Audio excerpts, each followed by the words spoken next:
Há poder em suas palavras. Dom Gosset, capítulo 8 de 19. Mais sobre dinheiro. Porque o amor do dinheiro é raiz de todos os males. 1 Timóteo 6 e 10. O itálico é do autor. Não é o dinheiro que é mau, mas o amor ao dinheiro é que acaba conosco. Jesus disse: quão difícil é para os que confiam nas riquezas entrar no reino de Deus. Marcos 10 e 24. Quando amamos o dinheiro mais do que a Deus, quando confiamos no dinheiro mais do que em Deus, temos problemas. Perdemos uma oportunidade de permitir que Deus nos abençoe financeiramente nesta vida, e podemos perder a oportunidade de ir para o céu a seguir. Jesus disse: se alguém quer vir após mim, a si mesmo se negue, tome a sua cruz e siga-me. Quem quiser, pois, salvar a sua vida, perdê-la-á, e quem perder a vida por causa de mim e do Evangelho, salvá-la-á. Que aproveita ao homem, ganhar o mundo inteiro e perder a sua alma. Marcos 8 2.34-36. A alma de um homem, disse Jesus, vale mais para o homem do que todo o mundo, e para salvá-la, deve estar pronto a desistir de tudo para seguir a Deus. Jesus expôs esta transação em termos de um balancete, lucros versus perdas. O lucro a ser ganho fazendo a vontade de Deus é mais do que simplesmente espiritual, embora os ganhos espirituais que resultam da obediência a Deus são de extrema importância. Mas a Bíblia nos diz que também há bênçãos em cruzeiros e centavos que resultam de quando seguimos a Deus. Você sabia que Deus paga juros? Para aqueles que, como Pedro, deixaram tudo para segui-lo, ele paga juros de 10.000%. Jesus disse: em verdade vos digo que ninguém há que tenha deixado casa, ou irmãos, ou irmãs, ou mãe, ou pai, ou filhos, ou campos, por amor de mim e por amor do Evangelho, que não receba, já no presente, o cêntuplo de casas, irmãos, irmãs, mães, filhos e campos, com perseguições, e no mundo por vir a vida eterna. Marcos 10 2.29 e 30. Deus conhece nossas motivações. Se dermos para receber, Ele ainda devolverá a medida recalcada. Se dermos por amor a Ele, os juros são ainda mais altos, são o cêntuplo. Um dos motivos por que Deus deseja que demos, especialmente em nossos dízimos e ofertas, é para mantermos o dinheiro na devida perspectiva. Ele quer que o dinheiro tenha devido lugar em nossas vidas. Indevidamente manejado, o dinheiro se transforma em senhor. Podemos ficar tão tomados por preocupações sobre como ganhá-lo e medo de perdê-lo que pode nos manter afastados das coisas que Deus quer que façamos e de ser as pessoas que Deus quer que sejamos. Ninguém pode servir a dois senhores, disse Jesus, porque ou há de aborrecer-se de um, e amar ao outro, ou se devotará a um e desprezará ao outro. Não podeis servir a Deus e as riquezas. Portanto não vos inquieteis, dizendo, que comeremos? Que beberemos? Ou, com que nos vestiremos? Pois vosso Pai Celeste sabe que necessitais de todas elas. Buscai, pois, em primeiro lugar, o seu reino e a sua justiça, e todas estas coisas vos serão acrescentadas. Mateus 6 vos serão acrescentadas. Mateus 6 e 24, 31-33. Na passagem acima extraída do Sermão do Monte, Jesus disse à multidão que não podia servir ao dinheiro e a Deus, mas que se pusessem Deus em primeiro lugar, Ele supriria todas as suas necessidades. Se Deus não está suprindo suas necessidades, talvez você não esteja colocando em primeiro lugar. A Bíblia menciona 3 modos específicos de não colocar Deus em primeiro lugar que são impedimentos à prosperidade financeira. Se não forem eliminadas, essas faltas podem anular os princípios que eu partilhei com você no capítulo 7. E creia, esses princípios multiplicarão o seu dinheiro se devidamente praticados, e se nenhum desses impedimentos tiverem permissão de interferir. O primeiro desses impedimentos à prosperidade é o seguinte: guardai-vos de exercer a vossa justiça diante dos homens, com o fim de serdes vistos por eles. Doutra sorte não tereis galardão junto de vosso Pai Celeste. Não toques trombeta diante de ti, como fazem os hipócritas. Para serem glorificados receberão a recompensa. Tu, porém, ao dares a esmola, ignore a tua esquerda o que faz a tua direita, para que a tua esmola fique em secreto, e teu Pai que vê em secreto, te recompensará. Mateus 6:1-4. Quando oramos, quando jejuamos e quando contribuímos, a Bíblia diz que devemos ser puros em nossas motivações. Se o fizermos com o propósito de sermos vistos pelos outros, então essa é a nossa única recompensa. Se, contudo, nós o fizermos por obediência a Deus, então Deus nos recompensará. Se você tem dado dízimos e ofertas e não tem sido abençoado, talvez este seja o motivo. Outro motivo por que Deus, às vezes, não abençoa as pessoas é porque estão envolvidas em preguiça, bebedices, glutonaria ou desonestidade. Porque o beberão e o comilão caem em pobreza, e a sonolência vestirá de trapos o homem. Provérbios 23 e 21. Um pouco para dormir, um pouco para toscanejar, um pouco para encruzar os braços em repouso. Assim sobrevirá a tua pobreza como um ladrão, e a tua necessidade como um homem armado. Provérbios 24, 33-34. Suave é o homem o pão ganho por fraude, mas depois a sua boca se encherá de pedrinhas de areia. A posse antecipada de uma herança, no fim não será abençoada. Provérbios 20:17, 21. Certos pecados, de acordo com a Bíblia, levam junto a penalidade da pobreza. Exatamente como Deus nos dá mais do que nós lhe damos em dízimos e ofertas quando fazemos o bem, Deus nos tira mais do que ganhamos através de nosso pecado. As pessoas que praticam o mal, diz a Bíblia, semeiam ventos, e cigarão tormentas. Oséias 8:7. A razão consideravelmente mais comum, entretanto, porque as pessoas, às vezes, não prosperam quando dão seus dízimos e ofertas, e a mesma porque as pessoas não recebem muitas outras bênçãos de Deus, não creem que Deus fará o que diz que fará. E é aí que torna-se tão importante o que você diz. Dizer que Deus fará o que prometeu opera alguma coisa em seu espírito. Diga em voz alta: meu Deus suprirá todas as minhas necessidades. Ele disse que o pusesse à prova e eu pus. Estou aguardando receber de volta muitas vezes mais do que dei. Se você falar em prosperidade, tendo feito a sua parte de acordo com os princípios divinos da contribuição, então a prosperidade é o que você receberá. Porque a palavra de Deus abençoa algumas pessoas e não abençoa outras. A Bíblia diz que quando as pessoas ouvem a palavra de Deus e não creem nela, a palavra que ouviram não lhes aproveitou, visto não ter sido acompanhada pela fé, naqueles que ouviram. Hebreus 4:2. Muitas vezes eu também tenho sido culpado de não misturar a palavra de Deus com fé. Antes de uma de minhas cruzadas na Índia Ocidental, ao aproximar-se a data da partida, eu disse à minha esposa: querida, a nossa campanha na Índia Ocidental está marcada para daqui a menos de um mês, e ainda não temos $1 guardado para essa viagem. Jesus disse que nos assentássemos e fizéssemos as contas antes de construir uma casa. Talvez seja melhor não irmos já que temos tão pouco tempo para levantar o dinheiro necessário para as despesas. Minha esposa, entretanto, sempre possuía uma fé inabalável e uma confiança que Deus fará coisas incríveis se tivermos uma atitude positiva de fé. Ela respondeu da seguinte maneira ao meu pensamento negativo: bem, Dom, você sabe que foi Deus quem colocou esse campo missionário em nossos corações. Não podemos cancelar esta viagem porque não nos encarregamos a nós mesmos desta tarefa. É chamado do Senhor e Ele proverá. Comecei a recitar Filipenses 4:19. E o meu Deus, segundo a sua riqueza em glória, há de suprir em Cristo Jesus cada uma de vossas necessidades. A partir desse momento, enquanto eu me dirigia de carro de um lugar para outro, e diversas vezes diariamente, corajosamente declarei estas palavras, repetindo-as muitas e muitas vezes: meu Deus suprirá todas as minhas necessidades. Como essas palavras libertaram meu espírito, fortaleceram minha fé e mudaram minha atitude. Repetir esta passagem para mim mesmo, crer e falar com Deus foi que operou o milagre de que eu precisava. Em 2 campanhas anteriores na Índia Ocidental, tivemos de abreviar nossa viagem por causa da falta de dinheiro suficiente para continuarmos. Nesta viagem, entretanto, cumprimos todo o nosso programa porque Deus supriu cada uma de nossas necessidades. Qual foi a diferença desta vez? Creio firmemente que foi o fato de nos apegarmos tenazmente à palavra de Deus, e Deus, ouvindo as nossas palavras, sentiu-se como era de esperar obrigado a cumpri-la. Minha esposa é uma fonte constante de inspiração para mim nesta questão de Deus suprir as nossas necessidades. Em 1961, na mesma ocasião em que eu fazia uma outra campanha, minha esposa e filhos estavam todos morando em Victoria, na Colômbia Britânica.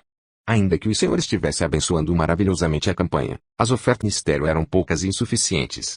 Isto criou um crítico problema financeiro para todos nós. Precisávamos desesperadamente de mais dinheiro para pagar nossas contas e para o nosso sustento. Num fim de semana fui a Victoria para visitar minha família rapidamente antes de retornar à campanha. Como tivesse pouquíssimo dinheiro para deixar com minha esposa, comecei a me sentir frustrado. Passamos a noite falando com Deus, face a face. Finalmente, Joyce orou: Pai querido, supridor de todas as nossas necessidades, tu sabes que temos um grande problema. Temos muito pouco dinheiro. Na realidade, não sei como aguentaremos esta semana. Talvez tu não queiras que Dom continue nesta campanha. Se for assim, compreenderemos. Temos certeza de que sejam quais forem os teus motivos, serão bons. Agora, se tu não resolveres o nosso problema financeiro, entregaremos este ministério a uma outra pessoa. Queremos fazer o que tu quiseres. Joyce, como Moisés da antiguidade, falou diretamente do seu coração para o Senhor. E estou totalmente convencido, o que ficou logo mais confirmado, que nosso Pai Celestial agradou-se de sua filha lhe falar assim livremente e sem acanhamento. Suas palavras e a promessa de Deus fizeram a diferença. Aquela oração mudou a nossa maré, espiritual e financeiramente. Nunca mais fomos atacados por tanta pobreza, nem na fé nem nas finanças. Um dia, quando me encontrava no aeroporto de Tortola, comecei a falar com um homem que revelou-se um vendedor. No começo, nossa conversa foi sem maiores consequências como a de dois estranhos, sobre o porquê eu estava lá e por que ele estava lá. Enquanto prosseguíamos em nossa conversa, descobrimos que tínhamos muita coisa em comum. Ambos éramos cristãos.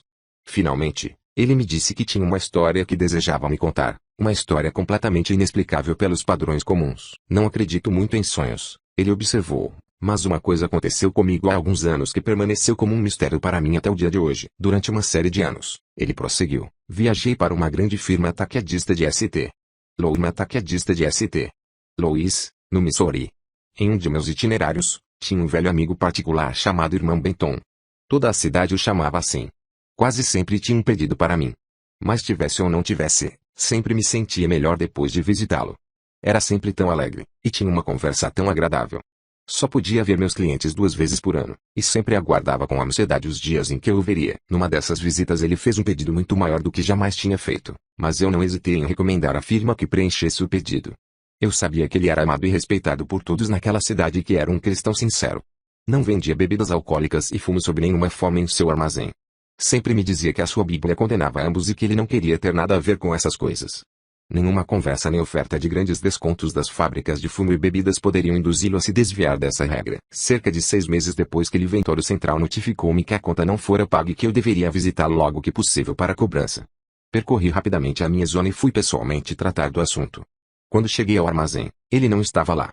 Outro homem estava em seu lugar. Fiquei sabendo que logo depois que fizera aquele pedido, ficara doente e que ele e sua família, todos, tinham estado doentes em diferentes períodos de tempo. Sua enfermidade tinha se estendido por diversos meses e ele ainda se encontrava confinado à sua casa. Eu não o vi, mas ele me mandou um recado dizendo que tudo ficaria resolvido no fim. Tinha sofrido mais prejuízos do que imaginava. Outros 6 meses se passaram e a conta ainda não fora paga. Escrevi ao escritório central e contei-lhes a situação. Naquela ocasião, suspenderam todas as medidas legais contra ele. 6 meses se passaram e fui informado que devia ir imediatamente cobrá-lo ou o processariam. Não tive escolha. Mas confesso que tive alguns pensamentos rebeldes. Na noite anterior à minha chegada não consegui dormir. Passei muitas horas angustiado rolando na cama, tentando encontrar um jeito de evitar fazer pressão contra o meu amigo. Eu sabia que era um homem bom que se encontrava encostado na parede sem que tivesse culpa. Enquanto me virava na cama de um lado para outro, devo ter adormecido. Sonhei que visitava meu velho amigo e que estávamos sentados em sua sala de estar, com toda a sua família reunida. Ele se virou para mim e disse: "Estamos começando o nosso culto devocional matutino. Gostaríamos que você participasse." "Com todo prazer", respondi. Então ele disse: "Vamos ler o Salmo 23." Começou a ler, mas fiquei atônito diante das palavras que ouvi. Eu tinha aprendido este salmo há muito tempo na escola dominical e jamais me esquecerei que o Senhor é o meu pastor. Meu coração se regozijou em ouvir as palavras que ele lia. O Senhor é o meu banqueiro, nada me faltará. Ele me faz repousar em minas de ouro. Ele me dá a combinação de seu cofre forte. Ele restaura o meu crédito. Ele me mostra como evitar os processos legais por amor do seu nome. Sim, ainda que eu ande pelas sombras das dívidas, não temerei mal algum, porque tu estás comigo, a tua prata e o teu ouro me resgatam. Preparas um caminho para mim na presença dos meus cobradores, enches os meus barris com óleo, minhas medidas transbordam. Certamente a bondade e a misericórdia me seguirão todos os dias da minha vida e eu negociarei em nome do Senhor. Tendo acabado de ler, ajoelhou-se e orou. Quase fiquei sem fôlego quando pediu ao seu Pai Celestial para abençoar a mim, seu amigo, com o seu amém. Acordei de repente. Tinha planejado antes visitar o meu amigo em sua casa logo de manhã cedo. Levantei-me, vesti-me e cheguei à casa dele exatamente quando o sol nascia. Recebeu-me à porta com um sorriso e um caloroso aperto de mão. Disse: "Venha, entre. Vamos fazer nossas orações matinais e ficaríamos contentes se você nos acompanhasse." Apresentou-me sua esposa e filhos. Pegou a sua Bíblia e disse: "Vou ler o Salmo 23. Leu com voz clara e forte, mas exatamente como estava escrito na Bíblia. Não consigo expressar os sentimentos e pensamentos que tive enquanto ele lia. Ajoelhamo-nos em oração e ele humildemente expôs seus desejos a Deus, mas sua oração não se parecia com aquela que eu tinha ouvido no sonho, embora parecesse que abrangia os mesmos pensamentos. Disse ao Senhor que devia algum dinheiro, e que a dívida já estava vencida. Pediu que se lhe abrisse uma porta para poder pagá-la naquele mesmo dia. Depois orou por mim. Enquanto me encontrava ali de joelhos, resolvi que uma vez em minha vida, eu desobedeceria às ordens do que tinha recebido. Depois das orações, fomos ambos diretamente para o seu armazém. Exatamente quando estávamos entrando, um jovem chegou correndo e disse: "Irmão Benton, papai mandou que ele dissesse que vai ficar com a casa e o terreno que está interessado em comprar do senhor, aquela de que ele falou outro dia. Mandou que ele entregasse este dinheiro dizendo que vai pagar o saldo quando o senhor quiser." O velho pegou o dinheiro. Lágrimas começaram-lhe a descer pelo rosto enquanto se afastava. Assinou um recibo para o jovem e lhe o entregou. Voltou-se depois para o livro de contabilizar anotações. Virou, então, para mim e perguntou: "Por favor, dá para você me passar um recibo?" Vi que tinha acrescentado os juros de todos aqueles meses em que não fora capaz de pagar. Quando lhe disse que fora instruído para ignorar os juros, não aceitou a oferta. Disse que queria pagar toda a sua dívida e que se sentia grato pelo tempo extra que a firma lhe tinha concedido. Peguei o dinheiro e o enviei para o meu escritório em St. Louis. Naquela mesma hora em que eu estivera rolando na cama aquela manhã, meu velho amigo estivera de joelhos em seu quarto, rogando ao seu banqueiro que lhe fizesse um empréstimo. Eu fiquei muito satisfeito porque ele o conseguiu e, desde então, quando me sinto desanimado, uso o Salmo 23 como remédio. Quando as coisas vão bem, é fácil chamar o Senhor de nosso pastor e prometer segui-lo todos os dias de nossa vida. Todos nós, entretanto, temos ocasiões em que andamos pelo vale. Então é que Deus nos avalia. Ainda quer ouvir-nos dizendo, meu Deus suprirá todas as valia. Ainda quer ouvir-nos dizendo, meu Deus suprirá todas as minhas necessidades, crendo no que dizemos. O irmão Benton tinha sua fé firmemente fixa em Deus, e suas palavras o provaram. Deus o honrou atendendo às suas necessidades. Deus dá riqueza e saúde. Este poema do poder alguns acham difícil de aceitar. Existem aqueles que consideram anti-espiritual possuir riquezas. E até mesmo o dom da saúde concedida por Deus geralmente é apresentada como um quadro difícil de se ver. A palavra riqueza significa capacidade financeira de cumprir com nossas obrigações. Deus não prometeu tornar-nos bilionários. Mas Ele providencia para cada uma de nossas necessidades. Filipenses 4:19, e nos assegura prosperidade e bom sucesso se vivermos segundo a sua palavra. Josué 1:8. Delicie-se com a palavra de Deus, medite nela e Deus diz que tudo o que você fizer prosperará. Salmo 1:3. Jesus disse, buscai, pois, em sua justiça, e todas estas coisas vos serão acrescentadas. Mateus 6:33. Jesus falava aqui de nossas necessidades materiais, alimento, roupa, teto. Jesus não disse que se buscarmos primeiramente o reino de Deus todas estas coisas nos serão tiradas. Não, ele disse que todas estas coisas, nossas provisões materiais, nos serão acrescentadas. A Bíblia diz, porque é Ele, Deus, que te dá força para adquirir as riquezas. Deuteronômio 8:18. E é a ocupação de Satanás empobrecer nossas vidas, para arruinar nossa capacidade cristã de pagar nossas contas. Satanás tenta nos embaraçar em nossos assuntos financeiros. Concorde com Deus, discorde do diabo. Deus diz, amado, acima de tudo faço votos por tua prosperidade e saúde, assim como é próspera a tua alma. 3 João 2. Este é o grande desejo de Deus para nós, seus filhos, que prosperemos e tenhamos saúde, assim como prospera a nossa alma. Como prospera a nossa? 1. Através de oração orientada pelo Espírito e uma vida positiva de louvor. 2. Estudando a palavra de Deus e confessando as Escrituras com ousadia. 3. Testemunhando Cristo com nossas vidas e lábios aos outros. Quando tantos filhos de Deus se encontram aflitos e atacados pela pobreza, e a obra de Deus está paralisada em alguns setores por causa de falta de dinheiro, chegou a hora, mais do que nunca, de citarmos as passagens acima, para recebermos os benefícios dos dons divinos da riqueza e saúde. Repita diariamente com ousadia, Deus me dá riqueza e saúde. Final do capítulo 8 de 19.